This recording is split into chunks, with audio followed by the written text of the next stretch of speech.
Welcome. Today we are beginning an in-depth exploration of one of the world's most recognized and yet most complex annual observances, Christmas. It's a huge topic. It is, and we're going to go far beyond, the standard seasonal knowledge. Our mission today is really to excavate the surprising historical timeline, the complex chronology, and that rich tapestry of global customs, and the massive economic forces that shape this festival every single year. It's an essential journey to take, I think, because the history of Christmas is really a story of continuous reinterpretation. Right. It's not just a single event. It's this vast cultural, theological, and, even geopolitical phenomenon. We'll be looking at how this holiday resonates globally. Observed by so many different groups. Exactly. Religiously by the majority of Christians, of course, but also celebrated culturally by huge swaths of non-Christians. And it's worth noting right at the start that even non-mainstream groups like the Alawites observe it, which really speaks to its universal cultural grip. So let's start with the basics for our exploration. At its core, Christmas is defined as the annual festival commemorating the birth of Jesus Christ. Traditionally observed on December 25th. Right. And for anyone tracking the religious context, you should know that this is the centerpiece of a much longer season. The preparation begins much earlier, on the first Sunday of Advent. Which is a period of fasting and anticipation. It is, and the actual celebration doesn't just end on the 25th. It traditionally extends through what's called Christmastide, lasting 12 days in Western tradition, and it all culminates in Twelfth Night. Or the Feast of the Epiphany. Precisely. Okay, let's unpack the name itself, Christmas. It sounds intuitive, but where did the word actually come from? It's not simply a shortened phrase for, say, Christ's birthday. Not quite. It's actually a shortened form of Christ's Mass. If you look at the earliest records, you find Christus Mess dating all the way back to 1038. Wow. And then Christus Mess in 1131. These are Middle English forms. The first part, Christ, comes from the Greek Christos, which means anointed. And that's the term used to translate the Hebrew word for Messiah. Exactly. And the second part, mess. What about that? That is derived from the Latin missa. It specifically refers to the celebration of the Eucharist, or Mass. So, when you put it all together, Christmas fundamentally means the celebration of Mass dedicated to Christ. That etymology is so precise, but we use so many other names for this time of year. What do those alternative names tell us about the history of the holiday? Well, they show how all these different cultural streams just sort of merge together. You can take the archaic English name Christmas, which simply means Christian Mass. Okay. And then there's the abbreviation Xmas. While some style guides tend to frown upon it now, it's not some modern secular invention. Right. Not at all. It's actually based on the Greek letter chi, which looks like an X, the first letter in Christos. It was used in texts as far back as Middle English. It's a very old form of Christian shorthand. And then you have the Germanic names, which feel much, much older. They are indeed. The Anglo-Saxons often just referred to the day as midwinter, or sometimes Nasciente, which draws on the Latin root for birth. But the most widely recognized non-Christian term is Yule. Yule, right. In Old English, Gula originally designated the entire December and January period among Germanic peoples. It was a calendar event that was later, overlaid and equated with the Christian celebration of Christ's birth. We also hear Noel constantly in carols. Noel is another beautiful example of that Latin influence. It entered English relatively late in the 14th century, and it stems from the Latin natalis, which just translates to, very simply, birthday. And across Eastern Europe, you find another deeply rooted name, Koleda. This is the traditional Slavic name for the entire period, from Christmas through Epiphany, and it's tied back to pre-Christian rituals celebrating the turn of the year. That linguistic spread is amazing. Did the same kind of, linguistic battle happen when the holiday reached places like East Asia, where it wasn't historically observed? Yes, and that is a truly fascinating detail because it shows the political and cultural shift happening in real time. In late Qing Dynasty Shanghai, as it was recorded in local news, the terminology for Christmas kept changing. Initially in 1872, it was just neutrally called Jesus's birthday. Then it shifted politically for several years. It started being called Western countries' winter solstice and even foreign winter So solstice. it was seen as something foreign, not Yeah, religion. exactly. It highlights how it was first perceived as a foreign seasonal observance, not necessarily a sacred one. It was only during the early 20th century that the standard, more religiously respectful term, Festival of the Birth of the Holy One, Shengdanji, gradually replaced those earlier, more political or secular terms. Before we tackle the colossal question of why December 25th was chosen, let's quickly establish the source material for the event itself, the Nativity narratives. Found in the Gospels of Luke and Matthew. Right. And they actually emphasize very different visitors and even different locales, don't they? They absolutely do. I mean, while they agree on the fundamentals, Jesus being born in Bethlehem to the Virgin Mary, the focus and the primary audience of the Nativity announcement differ dramatically. So Luke's gospel gives us that familiar, humble scene. It sets the stage with Joseph and Mary making the journey from Nazareth to Bethlehem for a Roman census. And because accommodation was scarce, Jesus is born and placed in a manger. And the key visitors here are local, working-class people. The shepherds, right, to whom angels proclaim the news of a savior. This is the origin of the traditional manger scene that almost everyone recognizes. Matthew, on the other hand, centers on, well, intellectual international visitors. Exactly. It's Matthew's gospel that features the Magi, the wise men from the east, who follow a star to Bethlehem specifically to deliver their gifts of gold, frankincense, and myrrh. Matthew's account really shifts the emphasis from that local revelation to a universal recognition of Christ by Gentile scholars. So now we arrive at the historical centerpiece. The exact date of Christ's birth is unknowable. And theologically, it's less important than the event of the incarnation itself. Right. Yet the fixing of December 25th in the 4th century is pivotal. And scholars have settled on two main competing theories to explain this choice. That's right. The fixing happened around the early 4th century. We see the date documented for the very first time in the chronograph of 354, which was compiled in Rome in AD 336. Okay, so if the substitution theory is about Roman politics and appropriating pagan holidays, was there a compelling internal, purely Christian reason for landing on December 25th? Let's start with that calculation theory. The calculation theory is fascinating because it argues the date was determined by pure theological arithmetic. It was calculated internally based on Christ's death date, not on external competition. Oh. Early Christian traditions, documented back in the 3rd century, placed the crucifixion on March 25th. Which coincided with the spring equinox in the Roman calendar. It did. And the logic follows from there. It follows from this ancient, revered concept of integral age. Integral age. This was the profound belief that a perfect life must be whole. That means a holy figure's conception had to have occurred on the very same day as their death. I see. So if Christ died on March 25th, then his conception was inferred to be March 25th. And that 9-month countdown, the period of gestation, is what yields December 25th for the Nativity. And evidence suggests this calculation theory may actually predate the rise of the competing pagan festivals we're about to discuss. So theory A is purely theological and chronological. Theory B, the substitution theory, is about cultural and political strategy. Exactly. The substitution theory posits that the church strategically chose December 25th specifically to compete with or replace or even sanctify popular Roman celebrations that were already happening. Right. December 25th was the traditional date of the winter solstice in the Roman Empire. And since 274 AD, this date had been celebrated as the Roman festival Dies Natalis Solis Invicti. The birthday of the invincible sun. Right. So the church was placing the birth of Christ, who they called the Son of Righteousness, directly on the day of the pagan sun god's festival.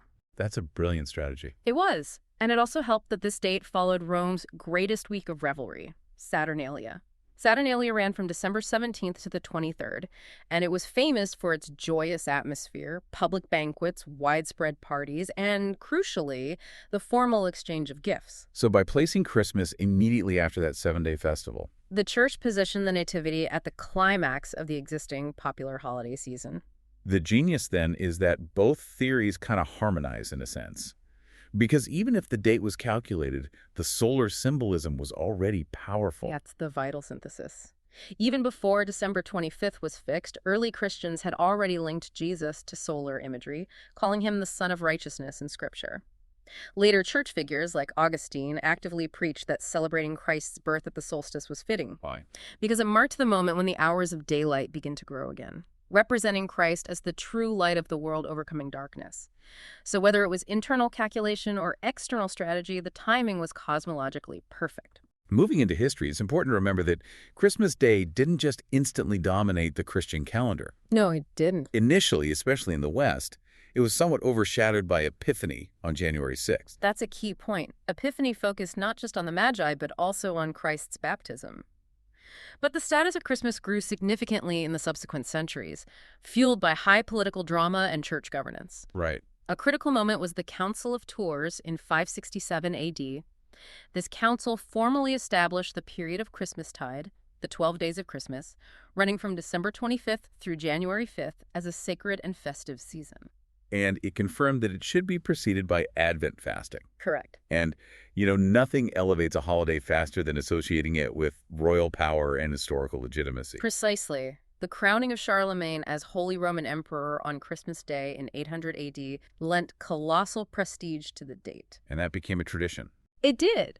It became a tradition associated with high governance, with monumental coronations following suit, like King Edmund the Martyr in 855, and most famously in England, William the Conqueror, who was crowned on Christmas Day in 1066. By the High Middle Ages, chroniclers were routinely recording where major feudal lords and monarchs chose to celebrate Christmas. So let's get a picture of what a medieval Christmas was actually like outside of those coronation halls. Was it the sentimental, quiet event we sometimes imagine today? Not at all. It was often a public, boisterous, and sometimes riotous affair that retained many features of the Saturnalian traditions it had partially replaced. So lots of feasting. Massive feasting. We have records, for instance, of Richard II's feast in 1377, which featured astronomical quantities of food, 28 oxen and 300 sheep. Wow. Decorations relied on local natural elements like ivy, holly, and evergreens. And the carols were also quite different in nature back then. They were. Caroling originally referred to songs performed by groups of dancing singers. These groups, often moving from house to house, were engaging in practices that writers of the time frequently condemned as lewd. Yes, confirming that misrule was a significant aspect of the celebration. Drunkenness, gambling, boisterous behavior, all of it was common. Gift-giving also existed, but it was generally formal.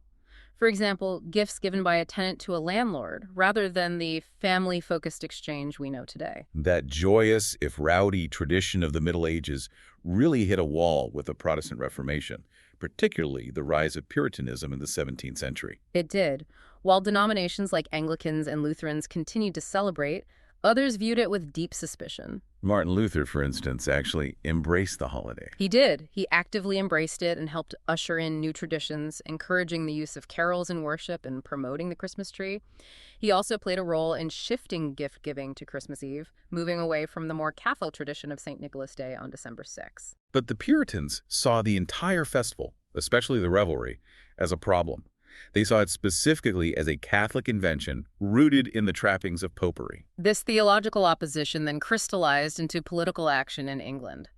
Following the English Civil War, the Puritan-dominated government officially banned Christmas in 1647. And they enforced this with extreme rigor. They did. Oliver Cromwell is documented as ordering troops to actively patrol streets and even confiscate special Christmas meals being prepared in homes. So controlling a city by decorating with holly and playing football, it sounds almost absurd. How serious was the civil unrest caused by the Puritans banning Christmas? It was very serious. The resistance was widespread and often violent. The historical sources note significant pro-Christmas rioting. For instance, rioters in Canterbury were so numerous and organized that they controlled the city for several weeks, deliberately decorating doorways with banned holly and shouting royalist slogans. And they organized football matches. Yes, a game the Puritans had outlawed as a conscious symbol of festive misrule against the oppressive ban. Religious services marking Christ's birth did continue, but they were often semi-clandestine, and people sang carols in secret. The ban was short-lived in England, but its legacy persisted elsewhere. It did. Christmas was restored as a legal holiday with the return of King Charles II in 1660. However, Scotland, which was dominated by Presbyterians, was much slower to embrace it. The holiday was formally abolished in Scotland in 1640 and only designated a bank holiday there over 2 centuries later in 1871. And that strict opposition followed the Puritans across the Atlantic to colonial America. Absolutely. The opposition in New England was fierce. The Pilgrims made a public show of their condemnation, pointedly spending their first December 25th in the New World working normally. And Boston outlawed it? Boston outlawed Christmas observance in 1659. While that ban was revoked in 1681, Christmas didn't become a fashionable or widespread celebration in New England until the mid-19th century. But America wasn't monolithic. Other colonial groups celebrated freely. That's the important contrast. While Puritan-dominated areas were austere, Christian settlers in New York and Virginia observed the holiday without restriction. And the Moravian settlers in Pennsylvania, particularly in places they named Bethlehem and Nazareth, were crucial in establishing key American Christmas elements. They brought the first Christmas trees and nativity scenes to the U.S. The first documented ones, yes. This political dimension flared up again during the French Revolution, not just concerning religion, but pure secularization. That's right. During the height of the French Revolutionary era, Christian Christmas services were banned under the atheistic cult of reason. Even symbols of the season were politicized. The traditional galette des rois, the Three Kings cake, was renamed the Equality Cake under anti-clerical policies. So it shows the opposition wasn't solely a Protestant concern. No, it was intrinsically linked to political and secular revolutionary movements aiming to dismantle traditional authority. The 19th century marked a profound shift. The Romantic revival that shaped the modern, sentimental, family-focused Christmas we recognize today. And this was heavily driven by literature and a renewed focus on charity. Right.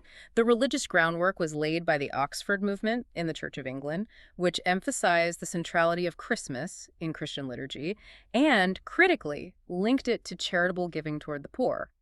But the cultural heavy lifting was really done by writers. Washington Irving was instrumental in the American revival during the 1820s. Irving's stories, published in the sketchbook, portrayed this idealized vision of harmonious, warm-hearted English festivities. The irony is he was romanticizing traditions that were already largely fading in England at the time. So his work helped create a powerful, idealized cultural vision of what the holidays should be. Precisely. And then Charles Dickens formalized the holiday's moral code with A Christmas Carol. Dickens's 1843 novel was an immediate global phenomenon. It literally constructed Christmas as a moral framework, a family-centered festival emphasizing generosity, goodwill, and social compassion. This was dubbed the Carol philosophy. He specifically aimed to link religious worship and feasting with social reconciliation. He did. And that novel cemented the phrase Merry Christmas and, of course, immortalized the term Scrooge. So as writers sentimentalized and formalized the holiday, what happened formally in the U.S.? The change was noticeable and rapid. Henry Wadsworth Longfellow observed in 1856 that New England was in a transition state, finally moving away from its Puritan austerity. By 1860, 14 states had formally recognized Christmas as a legal holiday, Culminating in it becoming a federal holiday. a formally United States federal holiday on June 28, 1870. The visual centerpiece, the Christmas tree, also solidified its status during this period due to royal and popular influence. That's right. While German Lutherans had introduced the tree earlier, Queen Charlotte brought the custom to Britain. But it was truly popularized by Prince Albert, consort to Queen Victoria, after 1841. And the real catalyst for mass adoption was an illustration. Yes, an 1848 illustration of the royal family with their decorated tree at Windsor Castle. It immediately inspired Britons, and after a modified version was published in the influential U.S. magazine Godey's Lady's Book in 1850, the custom became common across America by the 1870s. This era, while romantic, also gave immediate rise to the tension between spirituality and commerce. Absolutely. The tension is baked right into the 19th century revival. Clement Clark Moore's 1822 poem, A Visit from St. Nicholas. Better known as The Night Before Christmas. Right. That was crucial in popularizing the tradition of exchanging gifts and created a demand for seasonal shopping. The commercial Christmas card was first produced by Sir Henry Cole in London in 1843. And it spread to America quickly. Very quickly, via Louis Prang in 1875, the commercial engine started immediately. Even back in 1850, the author Harriet Beecher Stowe wrote about a character complaining that the holiday's true meaning was already being lost in a consumer shopping spree. So that complaint is not new. Not new at all. Moving into the 20th century, we see the holiday become a symbol not just of peace, but of extraordinary human solidarity during conflict. I'm thinking, of course, of the World War I Christmas truce of 1914. It remains one of the most powerful and extraordinary anecdotes in modern warfare. The sources describe a series of spontaneous truces that broke out, primarily on the Western Front, between opposing armies. And these weren't formal agreements. No, they ranged from simply agreeing not to shoot, to soldiers meeting in no man's land for friendly socializing, exchanging gifts like food and cigarettes, and even playing impromptu games of football. It's a powerful testament to the idea of common humanity. However, the 20th century also saw governments actively and systematically suppress the holiday. That is the tragic counterpoint. We must acknowledge this painful history of persecution, especially under regimes practicing state atheism. Following the 1917 revolution in Russia, Christmas celebrations were prohibited throughout the Soviet Union. The state took active measures to discourage observance, didn't it? They did. The League of Militant Atheists actively encouraged propaganda campaigns. School children were incentivized to campaign against traditions like the Christmas tree. The state tried to establish a replacement anti-religious holiday on the 31st of every month. And there are some really painful details in the sources. There are. In a truly heartbreaking detail, sources mention that at the height of the persecution in 1929, children in Moscow were encouraged to commit acts of sacrilege as a protest against the holiday. And what happened to the traditional festivities during that Soviet era? The trappings, the trees, the gift-giving, the joyous atmosphere were deliberately transferred to the celebration of New Year's Day. The ban on Christmas only formally ended with the dissolution of the Soviet Union in 1991. At which point, Orthodox Christmas was restored as a state holiday. Correct. The sources also note Nazi Germany attempted a similar co-option. Yes. The Nazi regime, viewing organized religion as a rival ideology, sought to eliminate Christian aspects. Propagandists pushed Nazified Christmas songs and replaced religious symbols with the regime's racial ideologies in an attempt to turn it into a purely Germanic, non-Christian winter festival. And today, suppression continues in various parts of the world. Unfortunately, yes. Several Muslim-majority countries, including Somalia, Tajikistan, and Brunei, have banned public observance of Christmas, often arguing that it contradicts or undermines Islam. And we must also note the deeply distressing recent events. Yes, public Christmas celebrations were canceled in Bethlehem in 2023 due to the ongoing Israel-Gaza war. We pause to reflect on and show sympathy for the victims and communities affected by these conflicts and persecutions globally. It truly shows how complex this peaceful celebration is against the backdrop of global political tension. Let's shift our focus to the cultural richness, starting with the visual language of the season. The colors we use, red, green, and gold, are deeply symbolic, not just arbitrary choices. That color trio carries the core theological message. Red symbolizes the blood of Jesus, shed in his eventual crucifixion. Green symbolizes eternal life, which is why evergreen plants are crucial. And gold, of course, is the first color introduced in the Nativity story. One of the three gifts of the Magi. Right, symbolizing royalty and divinity. The Nativity scene, or presepio, is another tradition with a distinct historical origin. The tradition of recreating the stable scene was formalized and popularized by St. Francis of Assisi starting in 1223. This practice spread rapidly and led to distinct regional traditions. Like in Poland. For example, in Poland, you have the krakosopka, which are these elaborate, colorful nativity scenes constructed to imitate local historical architecture. Italian traditions, particularly the Neapolitan presepes, are massive and complex, and the individual pieces are often treated as valuable family heirlooms. We discussed the historical link between the Christmas tree and German Lutheranism, but what specific Christian symbolism is tied to the evergreen and the lights? Well, the evergreen, by staying green through the harsh winter, symbolizes Christ as the one who offers eternal life, or life everlasting. The lights and candles symbolize Christ as the light of the world, born to dispel darkness. And the star on top. The star on top symbolizes the Star of Bethlehem that guided the Magi, though angels are often used to top the tree as well, symbolizing the angelic proclamation to the shepherds. But the idea of pagan lengths remains incredibly persistent in popular discussion. It does, and there's historical context for that.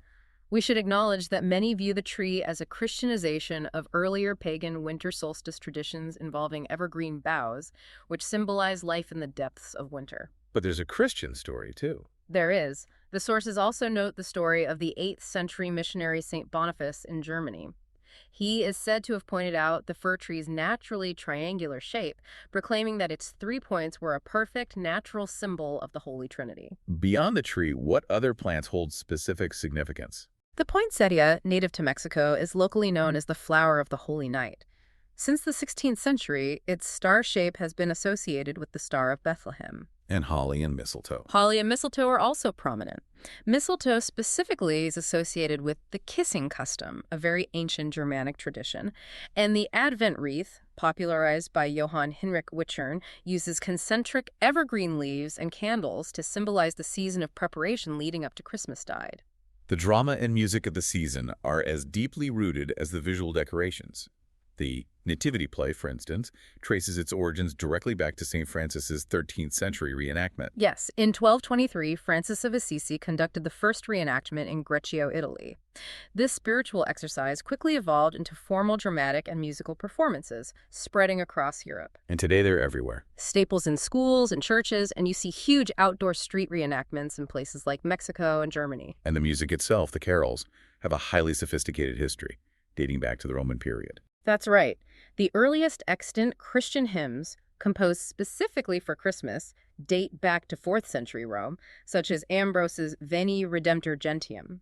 These focused on high theological doctrine. But the carols we recognize today, the communal folk songs, they emerged later. Much later. In 1426, John Audley listed 25 carols of Christmas, which were often sung by groups of wassailers moving from house to house. And again, the Reformation played a role in popularizing this communal singing. Martin Luther himself wrote carols and strongly encouraged their use in Lutheran worship, even outside of Mass, boosting communal singing. Later, Charles Wesley, one of the founders of Methodism, penned some of the most enduring texts, like Hark, the Herald Angels Sing. The sound of many of these traditional carols is so unique. And that stems from their use of medieval chord patterns that were popular long before modern musical scales developed. The sources confirm that the secular holiday song genre is a much more recent invention. Much more recent.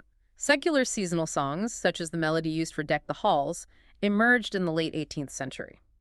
The American staple Jingle Bells was populated in 1857. And the 20th century saw a commercial boom. A massive commercial boom with seasonal holiday songs produced specifically for radio and film, like the hugely influential White Christmas. The Christmas meal is an essential anchor for the holiday, but what defines traditional cuisine shifts dramatically depending on where you are in the world. That's because the foods reflect local harvest, religious laws, and historical customs.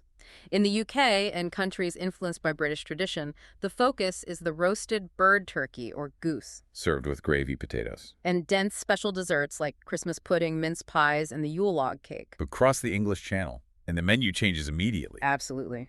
In Germany, France, and Austria, goose and pork are still heavily preferred over turkey. In Poland and Scandinavia, fish is traditionally the main course on Christmas Eve, followed by ham on Christmas Day. Right, roasted ham as the central dish in a Swedish smorgasbord on Christmas Day. And the regional differences are exquisite. Sicily, for instance, famously serves a tradition of 12 kinds of fish on Christmas Eve, reflecting a fasting tradition. Bit in Malta? In Malta, they drink imbolgiuta talcastan, a warm beverage of chocolate and chestnuts, after midnight mass. And what about the sweetbreads and drinks we associate with the season? These are globally standardized now. You have German stollen, marzipan, and the intensely rich Jamaican rum fruitcake. Italian panettone is now popular across much of Europe and South America. Oranges, too. Historically, oranges hold a special association because they were one of the very few fruits available in northern countries during winter. And the drink of choice is eggnog, a heavy, sweetened, dairy-based beverage, often fortified with spirits like brandy or rum. Today, gift-giving is mandatory. It's rooted in two major traditions. The gifts given by the Magi to the baby Jesus gold, frankincense and myrrh, and the story of the 4th century Greek bishop, St. Nicholas. And we mustn't forget that the Roman Saturnalia, which preceded Christmas, involved a well-established custom of gift exchange. True, but Christian theology firmly established gift-giving as a structural principle because, through the Incarnation, all of humanity received the gift of God. The journey from the historical St. Nicholas to the modern Santa Claus is a convoluted story involving several different gift-bearing figures. It truly is a cultural synthesis. St. Nicholas, or Sinterklaas in Dutch, was celebrated for his generosity, and his feast day on December 6th was the traditional date for gift exchange. Then the Reformation happened, Right. During the Reformation, Protestants, seeking to avoid the veneration of saints, shifted the gift bringer to the Christ child, or Christ Kindle. which was corrupted in English to Kris Kringle. Exactly. And the date of gift giving also shifted to Christmas Eve. So the modern red-suited Santa Claus, the global figure, is really an American invention that blended these European traditions. That's precisely right. The American iconography was forged primarily in New York, where citizens sought to revive symbols of the city's Dutch past. They reinvented the Dutch Sinterklaas as St. Nicholas, later becoming Santa Claus. And key contributors to the look were Washington Irving. And the German-American cartoonist Thomas Nast, who solidified the image of the round, jolly figure and his North Pole workshop in the late 19th century. How does the gift-bringing figure change outside of the Anglo-American sphere? Oh, the variants are many. You have Father Christmas and Père Noël. In Central Europe, including southern Germany and the Czech Republic, it is the Christkind who brings the presents, often depicted as a cherubic winged figure. And in Greece. Greek children wait until New Year's Eve for gifts from St. Basil. Even within Poland, the figure can vary between St. Nicholas, the Starman, Gwiazdor, or the baby Jesus, the Dzieciątko. I found the solution some Latin American countries came up with to harmonize the traditions particularly clever. It is a perfect example of cultural adaptation. In several Latin American countries, the belief holds that Santa Claus makes all the toys, but then hands them over to the baby Jesus, who is the figure who actually delivers the gifts to the children's homes.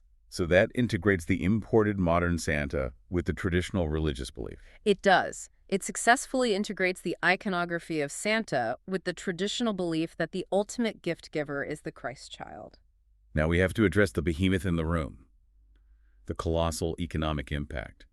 Regardless of religious or cultural observance, Christmas is the peak selling season globally. It is. In the U.S., the Christmas shopping season starts in October, and in Canada, you see advertising before Halloween. The economic scale is staggering. A quarter, or 25%, of all personal spending in the U.S. occurs during the Christmas and holiday shopping season.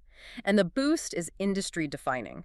Bookstores see a 100% surge in sales, and jewelry stores see a remarkable 170% surge just in November and December compared to October. Entire sectors are structurally dependent on this concentrated seasonal spending. They are. The Christmas card industry is a prime example, with 1.9 billion cards sent annually in the U.S. alone. The U.S. Census Bureau notes that employment in American retail stores increases by about 200,000 workers, specifically in the 2 months leading up to Christmas. And Christmas Day itself is the least active business day of the entire year, typically, with nearly all commerce halted. This massive economic activity leads to a genuinely surprising analysis from economists regarding the efficiency of gift-giving. Let's talk about the deadweight loss theory. This is where microeconomic theory offers a very counterintuitive conclusion. One economist proposed the concept of deadweight loss, specifically related to Christmas spending. The theory posits that, despite the massive increase in expenditure, the holiday results in a quantifiable economic inefficiency. Wait, so spending money on a gift counts as an inefficiency? How does that work? It's because of the subjective valuation problem. The value of the gift to the recipient, the actual joy or utility they derive from it, is often less than the cost paid by the giver. I see. So, for example, if you spend $100 on a gift, but the recipient would only have spent $80 on it for themselves, that $20 difference is defined as a deadweight loss. And economists sometimes call these undesirable gifts white elephants. They do. And we have data supporting the scale of this loss. Based on this methodology, it was estimated that in 2001, Christmas resulted in a $4 billion deadweight loss in the U.S. alone. That's incredible. This theory is often cited by economists not necessarily to criticize Christmas itself, but to highlight flaws in standard microeconomic models that assume perfect rationality. It shows why people persist in giving gifts that might require storage or upkeep, imposing a hidden cost on the recipient that reduces the overall net value. We've established that December 25th was fixed in the 4th century. So why, today, do we see Christmas celebrated on December 25th, January 6th, January 7th, and even January 19th? It's confusing. The confusion is rooted entirely in the 16th century calendar shift from the Julian to the Gregorian calendar. The core division is between Western Christianity, which universally uses the modern Gregorian calendar for fixed feasts, and some jurisdictions of the Eastern Orthodox Church that refuse to adopt it and continue using the older Julian calendar. Let's break down the Julian calendar's lag time. Currently, there is a 13-day difference between the two systems. So December 25th on the Julian calendar falls on January 7th of the Gregorian calendar. This difference will actually hold until the year 2100. And that means churches that adhere to the Julian calendar. Correct. Orthodox churches that adhere strictly to the Julian calendar, including the large bodies of the Orthodox churches of Russia, Georgia, and Serbia, mark Christmas on January 7th. But not all Eastern Orthodox churches use the Julian calendar, which adds to the complexity. That's the crucial distinction. Following the Council of Constantinople in 1923, many Orthodox jurisdictions, such as those in Greece, Romania, Antioch, and the Orthodox Church in America, adopted the revised Julian calendar. Which aligns perfectly with the Gregorian calendar for fixed feasts. For fixed feasts like Christmas, yes. It means they celebrate on December 25th, just like the Western Church. Okay, so where do the other dates, January 6th and January 19th, fit in? The Armenian Apostolic Church follows a very ancient Eastern practice, celebrating Christ's birth and his baptism, or theophany, on a single combined day. Which they mark on January 6th. Using the Gregorian calendar, yes. However, the small Armenian Patriarchate of Jerusalem uses the Julian calendar for their January 6th, which pushes their combined celebration out to January 19th on the Gregorian calendar. This calendar division has even become a political tool in modern conflicts, notably in Ukraine. Yes, the recent calendar shift in Ukraine is highly significant and political.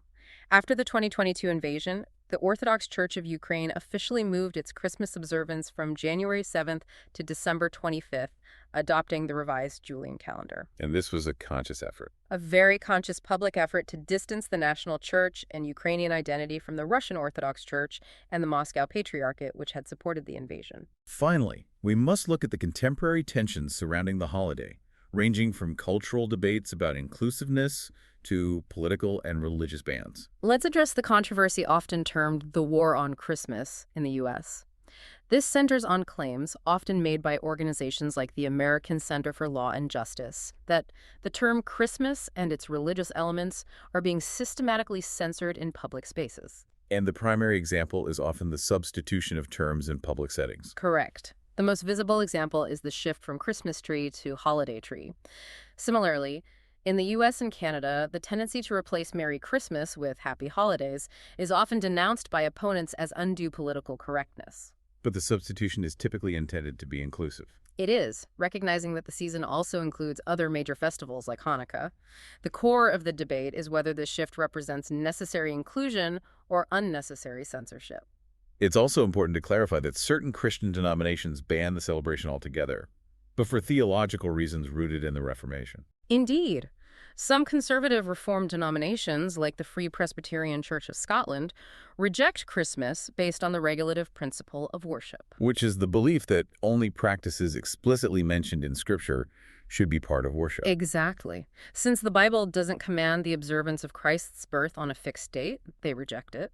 Similarly, Jehovah's Witnesses reject the celebration, viewing it as non-scriptural, pagan in origin, and adhering to a general practice of not celebrating birthdays. And globally, the political bans we discussed earlier remain tragically relevant. We must emphasize that public observance is still actively banned in several Muslim-majority states, including Somalia, Tajikistan, and Brunei. And in China. Furthermore, in the officially atheist People's Republic of China, the sources detail ongoing anti-religious campaigns where officials have raided Christian churches prior to Christmastide, forcibly removing decorations, including Christmas trees and figures of Santa Claus.